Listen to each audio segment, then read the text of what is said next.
Hey folks, this is David Wheeler with Muck U. I'm here with my co-host, Colonel Mo Davis, in beautiful Western North Carolina. And we've got some really special guests today, and I'm going to throw it over to Mo for that introduction. Take it away, Mo. Thanks, David, and welcome back, everybody. And hopefully, if you're here in the mountains of Western North Carolina, we're kind of hitting peak leaf season, and fall has set in, and it's a beautiful day here in the mountains. So, as David said, we got another great show for you today. Coming to you with some folks down in southern Florida. James and Cathy O'Gara are joining us today. And thank you, too, for taking time to join us on Muck U. It's a pleasure. Well, listen, you guys have been in the news a bit here lately. So let's start off. You're down in Largo, Florida. And my understanding is neither one of you was originally from there. So how'd you end up down in South Florida? I think technically it's considered West Central Florida. All right. This is kind of like, you're either from upstate New York, the city, or all of that. Yep. But we're in the Tampa Bay area, and Jim and I have been married for 26 years, and we met down here, but I was born in Chicago, and he was born in Rye, New York. Yep.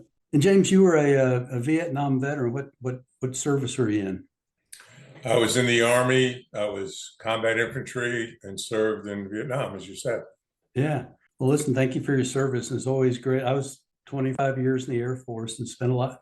Actually, my wife and I got married at Patrick Air Force Base, which isn't too far from where you are. And I spent a lot of time over at MacDill in the Tampa area. So I'm familiar with that part of Florida. Well, listen, let's talk a little bit about why you've been in the news here lately. Let's go back to James. I guess it started with you. You have been active in sending out postcards. So can you talk a little bit about that and why you've been doing it? Individual that started a project back 2-3 months ago to send 15 postcards. And I found that satisfying and useful just to send those 15 postcards. So I sent some more the next day and some more the next day, and I've been doing it for 3 months. And I send just very brief postcards with a simple, short message, no threats. This one said, well, we can go into that, but I sign my name very clearly. I write the message very clearly, and I put the address on it of all of my representatives, my state representatives, federal senators and House and county commission, and any of my elected representatives. I send a missive to, including our governor and our president, the same way. And I sent one card to Blaise Ingoglia. He's the CFO of Florida. He's been overseeing Doge in Florida. He's an appointee of Ron DeSantis. All right. And Jim sent out his postcard to him when he was here going over the books of St. Petersburg and Pinellas County. All right. That was in August that he sent out the postcard. Yeah. Yeah, I'm familiar with your governor. I was the chief prosecutor at Guantanamo Bay for the terrorism trials, and Ron DeSantis had been in the Navy, I think, about 6 months when he was deployed down there, and I met him briefly. And it never occurred to me back then that he'd end up where he is today. But so why Mr. Ingoglia? I'm not sure how you pronounce it. Is it Ingoglia? I pronounce it Ingoglia. Ingoglia, okay. Usually the second G is somewhat silent, but he may pronounce it totally different. Okay, so you sent him a postcard. Why'd you do that? Well, because Doge was, he had announced that he was going to be visiting St. Petersburg. I think he was in, some other Democratic city, Jacksonville, something like that. And, his next stop was going to be St. Pete. So I fired off, a comment that you lack values, and simply to highlight his, inability to stand up for what is right, as well as being very abrasive in his language, as if he's searching out all the snakes that are obviously hidden in the grass in St. Petersburg. And, so I was reacting to that. Okay. And I guess you said that was in August. So October 1st, I think, was the day in question. I think it started with you, Cathy. So don't you describe what happened on October the 1st? Sure. So we have our two grandchildren that we adopted. They're 16 and 11 now. The older one was at school. The little one that's 11 was getting ready, and it was time to go to school. It was about 8:30 in the morning. We heard a very loud knock on the door. We have really pretty windows. I looked out, I saw the police outside. It just said police on their vests. And the little one was afraid. And she's just kind of like that somewhat, but I keep telling her, that everything is okay. You don't have to be afraid, but she still is. But I'm not afraid. And I went outside and I said, hi, what's happening? And they put on a big smile. They had their guns. I saw no visible signage on their sleeves, their shirt. They were kind of what I call SS Brown shirt and pants overlaid with a very thick bulletproof vest that said police on it. They did not offer their identity, did not give me a business card, did not say who sent them. They just said, hi, hey, don't be worried. Everything's okay. You guys aren't in trouble.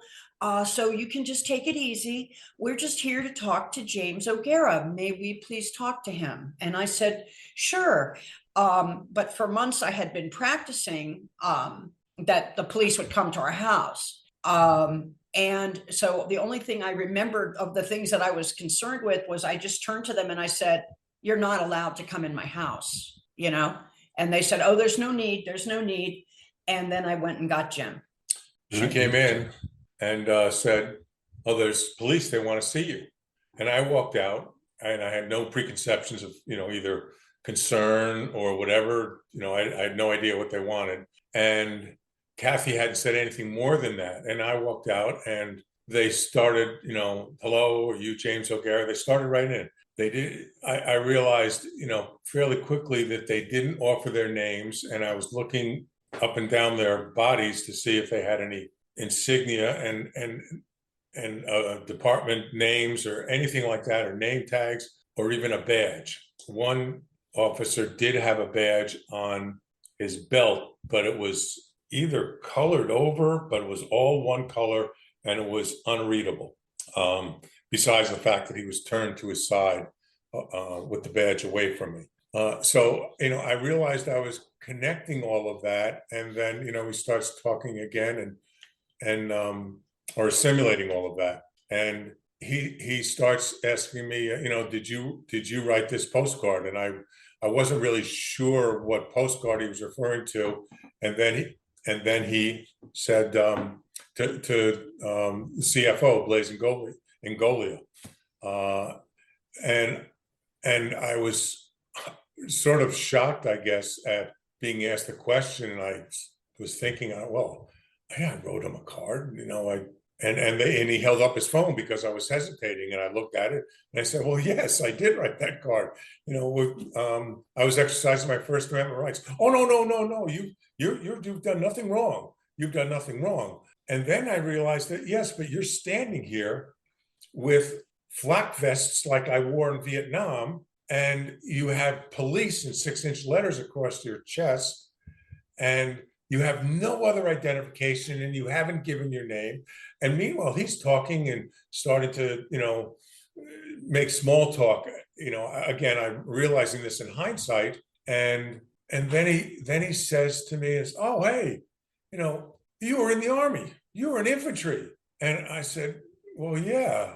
And meanwhile, it started to register that they just didn't react to this card. They did more than just react to the card. And I asked, are we done here? And I turned and walked away. I don't know if they responded. I mean, I think it was, in hindsight, it was probably a pretty stupid move if they thought I was dangerous, to run away like that. And I walked back inside. And, all of this started to become a concern when I started to look back on it, and that was it. That was the end of it. Cathy and I talked about it a little. We heard nothing more. Cathy, okay. And Cathy went to work. Do you want us to continue, you guys, right now? Yeah, well, let me just ask. You said they held up the phone. Did he have a picture of the postcard on his phone? He held up his phone with a picture of the postcard. It was the postcard I sent. They just showed the back, you lack values, and my name clearly printed, as I intended, so yes, it was, yeah. Well, that was the only card I ever written to him, except that day I wrote 5 more, and I've been writing some ever since. So you're still writing to Mr. Ingoglia? Oh yeah, and every other politician. I write more rather than less. I'm not going to be intimidated. Yeah. So James, you were in Vietnam, and clearly they saw you as a major threat because you wrote a postcard. Did it remind you of your days in Vietnam? No. No, not at all. It was. I was shocked as a citizen that these people were standing here, and again, in hindsight, I realized, wait a minute, he served like I served. We know, we've been taught the UCMJ and that you do not have to obey an unlawful order. This is an unlawful and unconstitutional order, and he's standing there. I mean, there's 1,000 ways to avoid the order without putting it in your supervisor's face. And one of them is just, well, I stopped at the house and we talked, and just sit there for a half hour. Or nobody was home. I got a flat tire. Right. Right. Whatever. Yes. You can come up with a million different things, Yeah. Besides turning around and saying, this is just not appropriate, so I don't blame an idiot for being an idiot, but I do blame someone who knows better, and having been in the service, he knows better.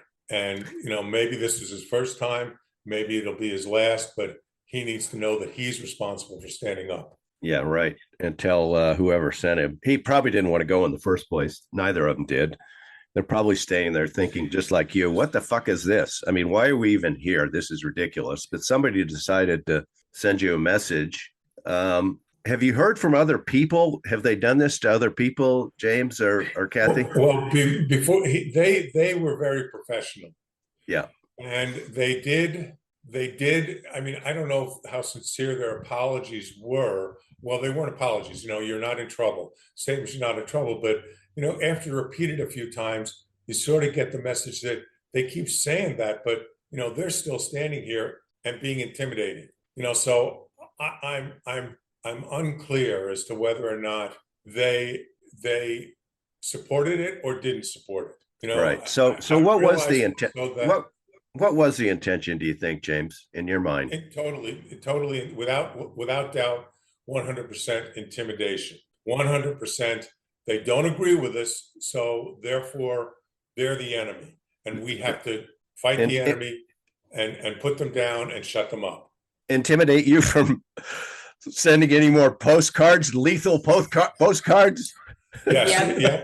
It's the lethality of telling them they lack values. I mean, for me, all I read was this guy is an incompetent egomaniac. Now the Largo police, to their credit, got the name of the officer and his supervisor and gave me that phone number and an email address. And I spoke to his immediate supervisor, who said, we were told by executive staff to check this out.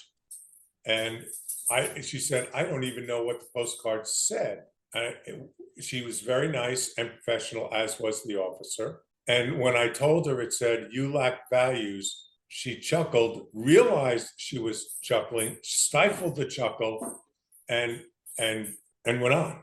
It was, I don't think she knew. I mean, it was very spontaneous. And she later said, we were just following orders.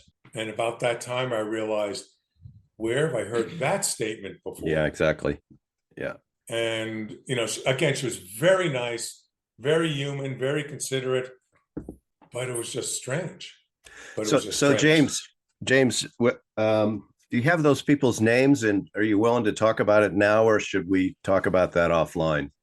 No, because I'd like to get these people need to be exposed, and they need to be able to tell their bosses no, for God's sakes. They're adults.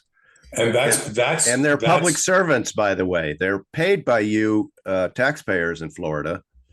And all of the officers other than Lieutenant Colonel James have returned my calls or spoken to me. So Lieutenant Snyder was one of the officers who came to my door. Right. So he's a leader. His supervisor is Cynthia Campina, Campina. Okay. So James, Cynthia. James, this is the department you're referring to, I believe, is the Florida Department of Financial Services Criminal Investigation Division. Is that right?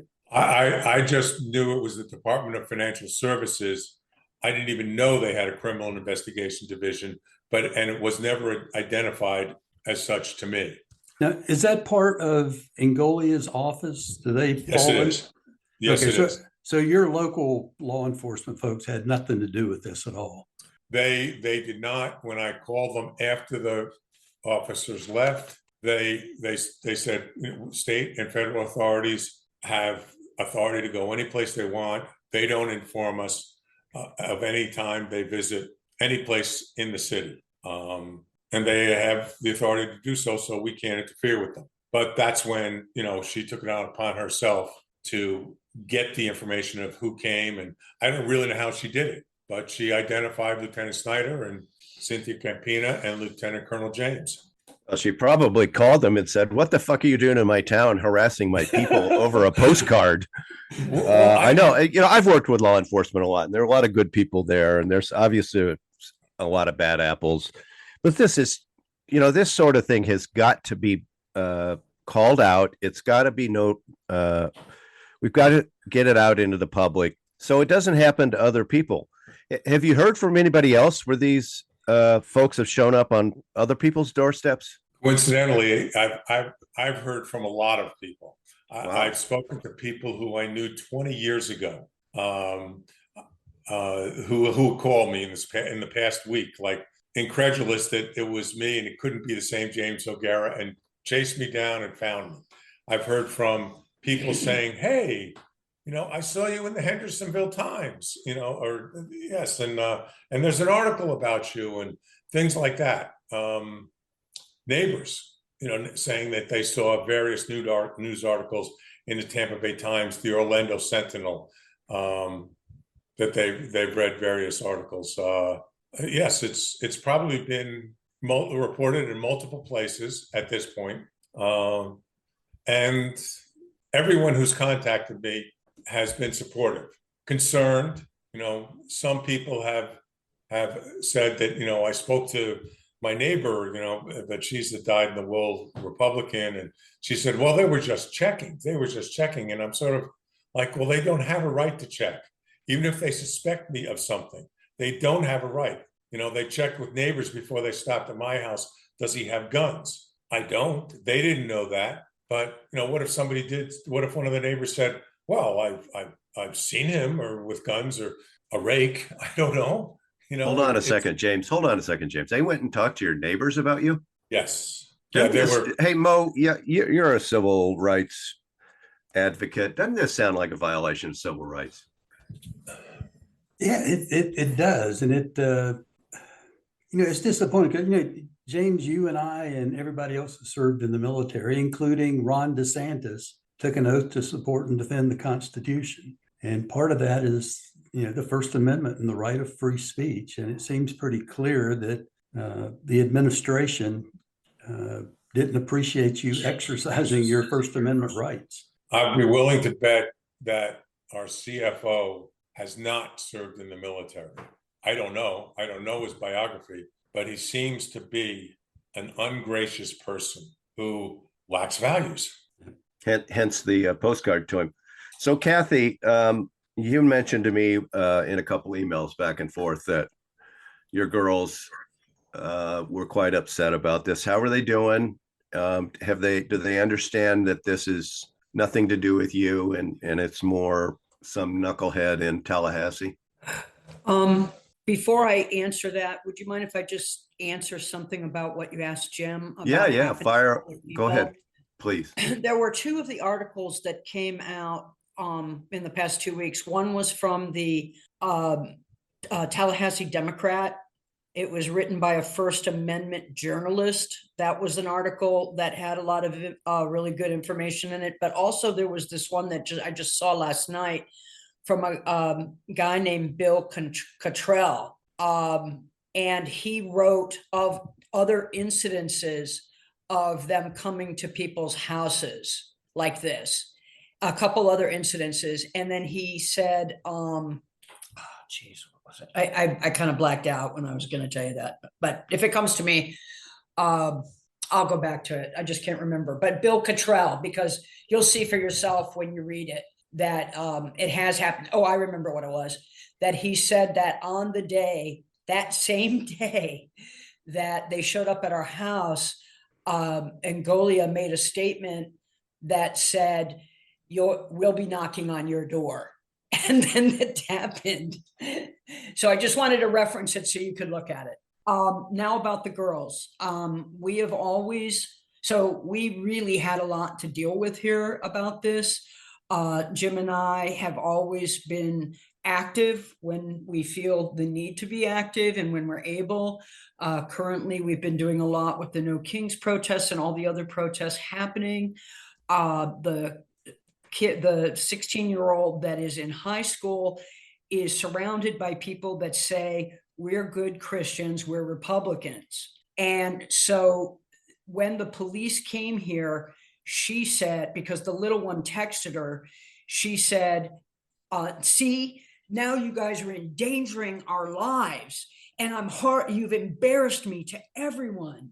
And that was a lot for us to deal with, because that's a lot of pressure for us to continue to do the right thing. If it appears to possibly be having a negative impact on our granddaughter. Now, the other thing is, it did give us an opportunity to have some conversations with the parents of these kids. But anyway, the little one, who is 11, is like timid, and she hears us talking. She hears the news. She hears that masked men sent by the government are taking people off the street and putting them in unmarked cars and putting them in prison. We've been to talk to the school board about this. And I even said then 2 or 3 that we didn't want ICE in our schools, which I think in our county, they're not allowed to go to the elementary schools. But yet Brianna was afraid, the 11-year-old. And so I kept telling her on the day, and I told them both, we've done nothing wrong. They have broken the law by coming to our house and violating our First Amendment rights. But the people, so we always tell them, and we do love the Largo police, okay?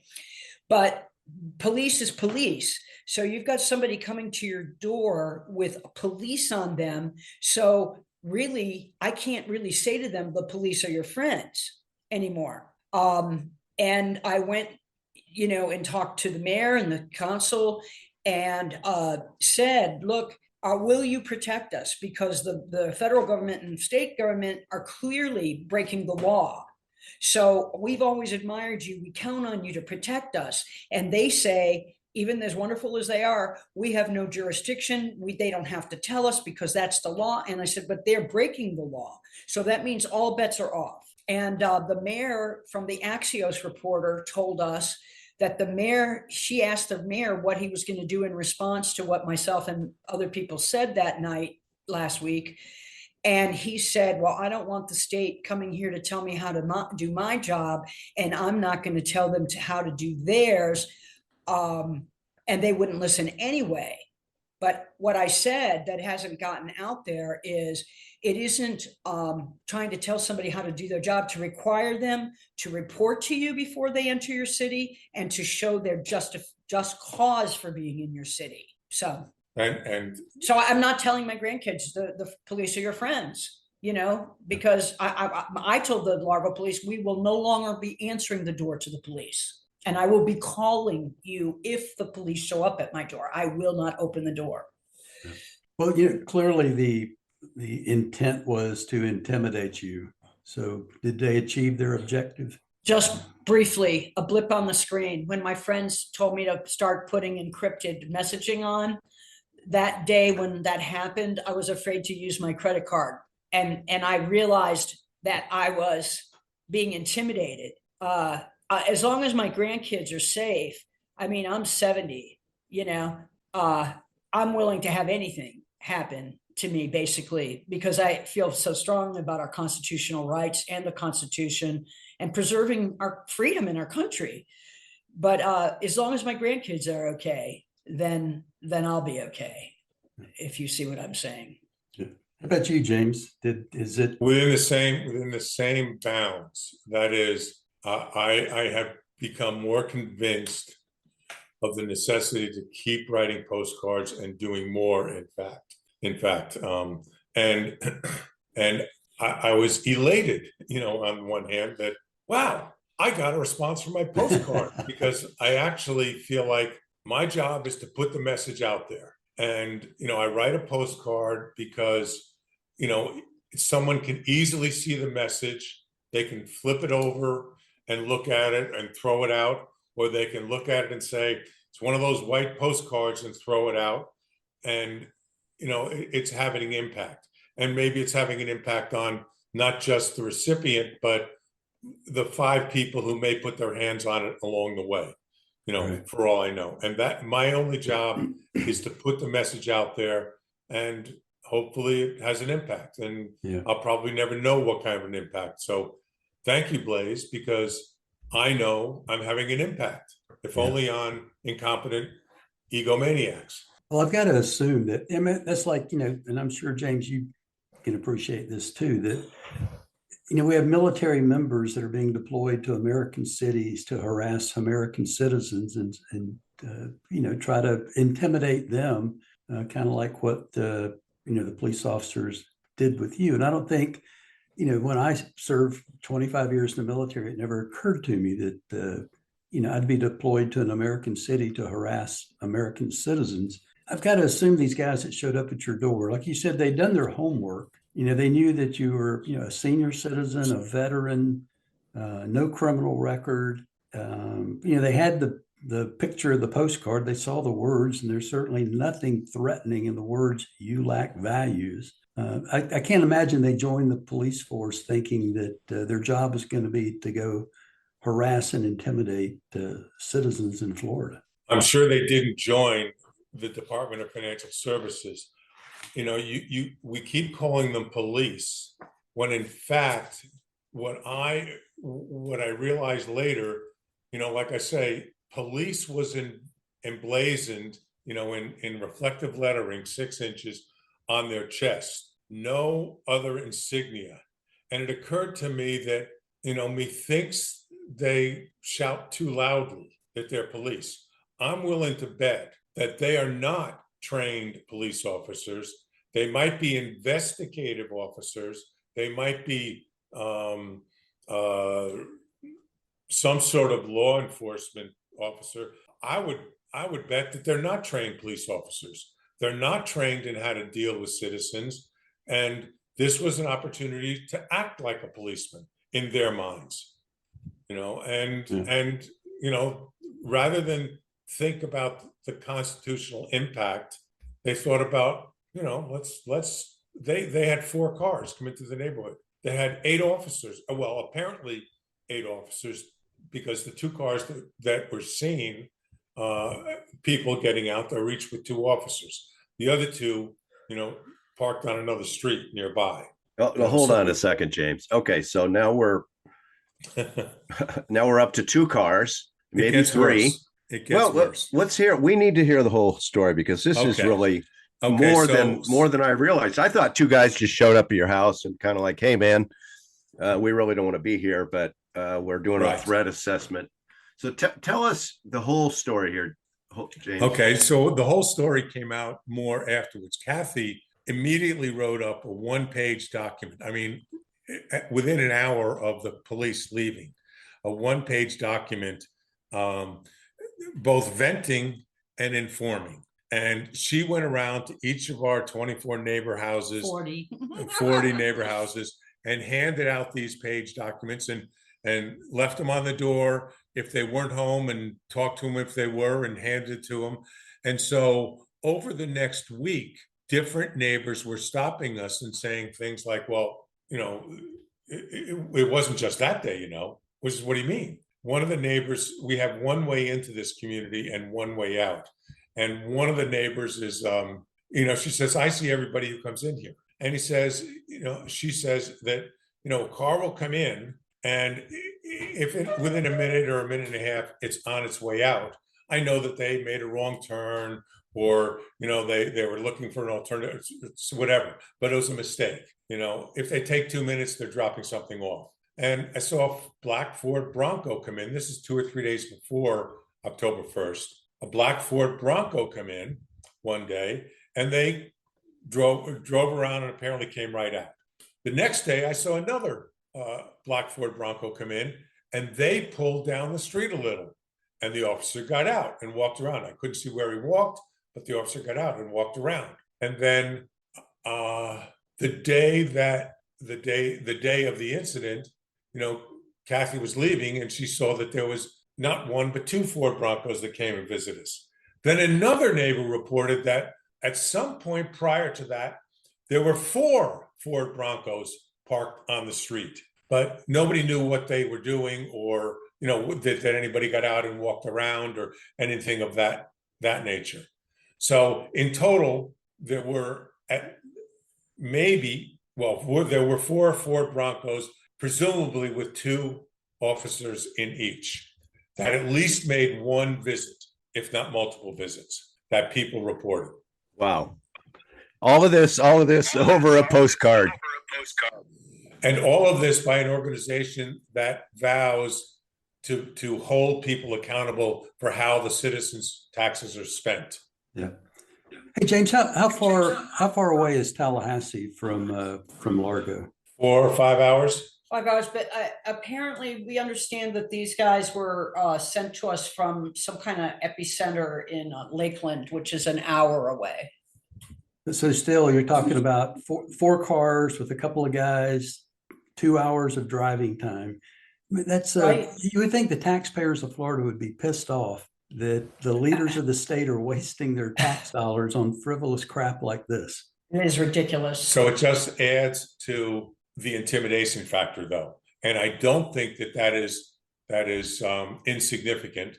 Number one, but number two, it just adds to my suspicion that these people were not police officers. These people were not used to doing police officer work on a daily basis. If they could read threat into anything that I did, then they are inexperienced in evaluating a threat. And a local police officer, Largo police officers are trained, any police officer is trained to recognize threatening behavior, what could be threatening behavior, and respond. These people may have reacted to threatening behavior and reacted. That's why I thought, I was confused and upset when I said, "Are we done?" and turned around and walked away. I thought that was probably the stupidest thing I had done. Besides not asking for their name or their department or any information, which I will do. So yes, it's criminal what they did. It's criminal, up and down the line. So, Investigator Cathy, have you collected video from neighbors? No, nobody took any video. I just snapped just after I came in and I realized how I had kind of failed on the mission of being able to identify these people. I just snapped 2 pictures through the window. Right. It sort of adds to the fear factor that they could identify those officers from a picture, that, they had this vast amount of information that they drew a conclusion that this guy might be a threat, of which most normal people would conclude that not really sure why we're going to go knock on this guy's door. And in fact, it's unconstitutional. So that begs the question, James, what was it in your background other than this, this very threatening, and I say that tongue in cheek, postcard? Was it the military background? What else did they decide unilaterally that made you a threat? I said incompetent egomaniac. That's the interpreter. But I think they also had maybe a stereotypical fat, old, white man in infantry. He probably has guns, which is the farthest thing from what is anywhere possibly the truth. So that's the only thing I can think of, that just. But I thought we were all supposed to have guns, according to them. Exactly. There's just so many contradictions here. It's just complete bullshit, you guys. I think that they asked for all that money to fund the largest police force that's ever been on the face of the earth. And this is how they are using those people. They're probably sitting around waiting, hoping they're going to be dispatched, like a quiet day in the emergency room. Were they masked, these guys? Pardon? Were these guys masked? No, thank God. No. Thank Yeah, God. we wouldn't have. I don't think I would have answered the door were that the case. I hope I wouldn't have answered the door. Yeah. But the thing that bothers me about this, especially since the Largo police said that there's no law that makes it mandatory for them to report to them. They didn't know they were here. They don't have to tell them they're here. They don't have to tell them why they're here, just like that. That if they had been ordered to take Jim away, then they would have. They seem to find it amusing, in a sense, that by their tone of voice, you don't have to worry. You haven't done anything wrong. Everything is okay. It was really just like that. So they acted as though it was amusing, but yet they still came over you lack values. And they, so if they would have been ordered to take Jim away, they would have, and the Largo police would not have been able, according to themselves, to lift a finger. So it's like we have no local protection to preserve our rights. Yeah. Mo, back to you. So what are your next steps? Where do you go from here? I continue on my path, and Cathy's going to continue on her path and just be more aware. Good. So, certainly it's patently obvious that they wanted to scare you and intimidate you, and good on you for not letting them do that. And hopefully, you'll be an inspiration for others that, in the times we're living in, folks have got to stand up and not be kowtowed. And, it's not just you. I mean, I know you've seen where, the administration in Washington is doing everything they can to quell dissent, to block out the news. And it's an important time right now for people to do what you're doing and to stand up and defend this country once again. So thank you for what you've done and what you're doing, and I hope you'll keep fighting the good fight. Como, let me clarify or pick up on your comments. Just as they went to my neighbors and they sat with their, black tinted windows, Ford Broncos, just as they came around with their police uniforms and, paraded through the neighborhood, it's up to us to fight fire with fire. That is, if I write 5 cards a day, I have to write 10 now. If I contacted 5 people today, I have to write 10 now. I have to make phone calls. I'm going to start. I have started doing that. Again, briefly providing a message on a daily basis. So, it's incumbent upon us to raise the level of activity, because this is not going to end soon. And if we become intimidated, they will be happy, and that's the last thing I want. Yeah. So along those lines, this is a great sequitur to. I want everybody that's listening to please get a pen and a paper right now. Get a pen and a paper, or you can rewind this later and write this down. But Office of Chief Financial Officer, Florida Department of Financial Services, 200 East Gain Street, Tallahassee, Florida, 32999. Again, Florida Department of Financial Services, 200 East Gain Street, Tallahassee, Florida, 32999. Send Mr. Ingoglia a postcard telling him he lacks values. Let us know if you hear from anybody. I've sent my own. I sent him an email directly, and I said I would happily welcome his police department to my home. Please let me know so I can turn on the video cameras. But, son of a bitches like this have to be called out. You're absolutely right, James. And this just makes my blood boil, and I'll get off my high horse in a second. But these sons of bitches, but James, these sons of bitches have to be held to account. And yes, they do. And I'm not going to tell you guys what to do, and I'm not a lawyer, and obviously Mo's an attorney, but he's not giving you legal advice. But my hope is that we can find an attorney in Florida that could file a civil rights action on this, because these sons of bitches need to be held accountable. They need to be supervised, because clearly nobody's supervising them. You can't go to the U.S. attorney down there. They won't do anything.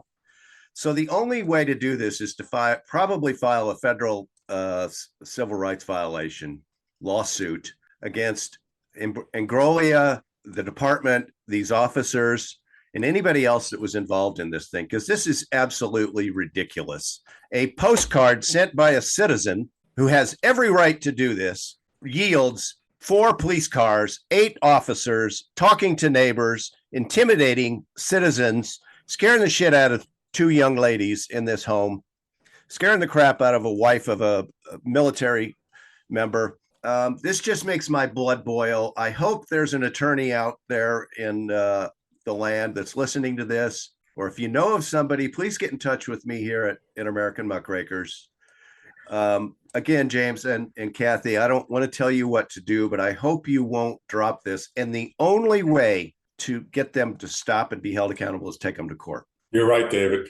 You're right, David. Yep. And take them to court and stand up and be incensed by their behaviors. And held accountable. I mean, there should be some sort of judicial supervision on these sons of bitches, because they're out acting as if there are no laws or regulations that cover their actions. And the laws exist. It's called the fucking Constitution, man.